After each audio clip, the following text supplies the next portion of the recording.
Mesdames et messieurs de la presse, bonsoir, bon après-midi. Nous voici à Bukavu à la suite de l'activité que nous avons eue avant la fin de cette matinée qui s'est malheureusement terminée par cet acte de barbarie et de terroristes, je dirais un terroriste d'État, orchestré et sur injection directe de M. Tshilombo Tshisekedi. Je voudrais dire que le terrorisme, c'est l'arme des faibles. Mais avant de vous présenter la situation, je voudrais d'abord présenter des condoléances à toutes les familles qui viennent de perdre le leur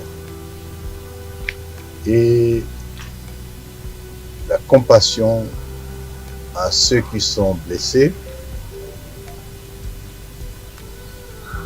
Et c'est l'occasion pour leur dire qu'ils ne sont pas seuls, nous serons avec eux.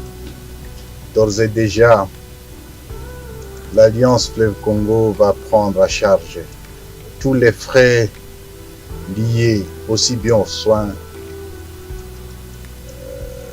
qu'à l'enterrement de ceux qui nous ont quittés. L'air est quand même grave.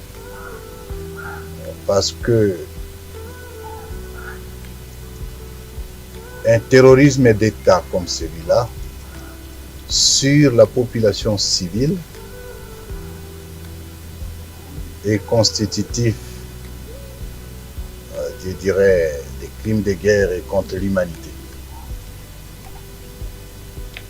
Un meeting politique des civils soit la cible d'une telle attaque, nous condamnons et nous dénonçons.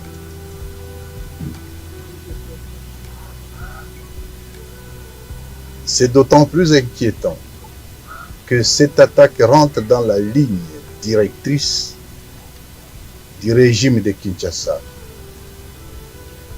qui, devant la débâcle sur les opérations militaires, a fait le choix des assassinats ciblés. C'est ce que nous vivons aujourd'hui à Minembwe, où la population civile fait l'objet de bombardements au quotidien, des avions de chasse et surtout des bombardements au drone. Le général Makanika, Michel Personnam,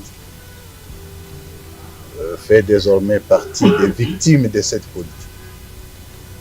Et le management de l'Alliance Fleuve Congo, aussi bien militaire que politique, fait l'objet, évidemment, il constitue des cibles aujourd'hui de ce genre d'attaque.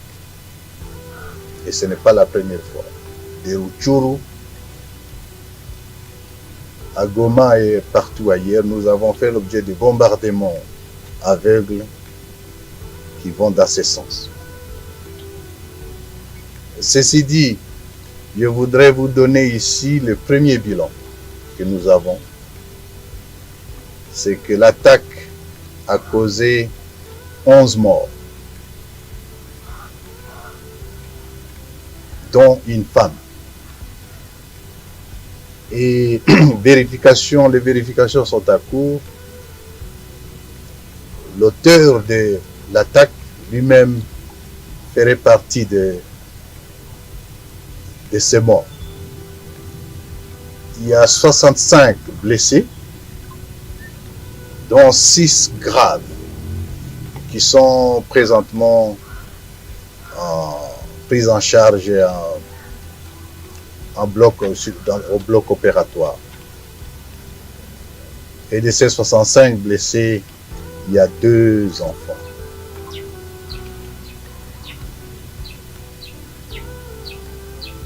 Nous voudrions, au-delà des condoléances, rassurer la population de Bukavu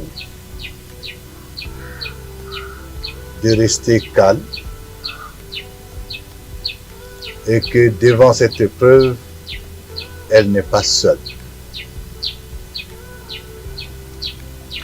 Nous voulons par la même occasion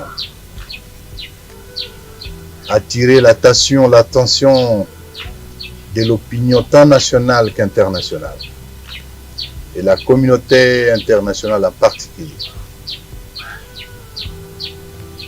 que nous les prenons à témoin.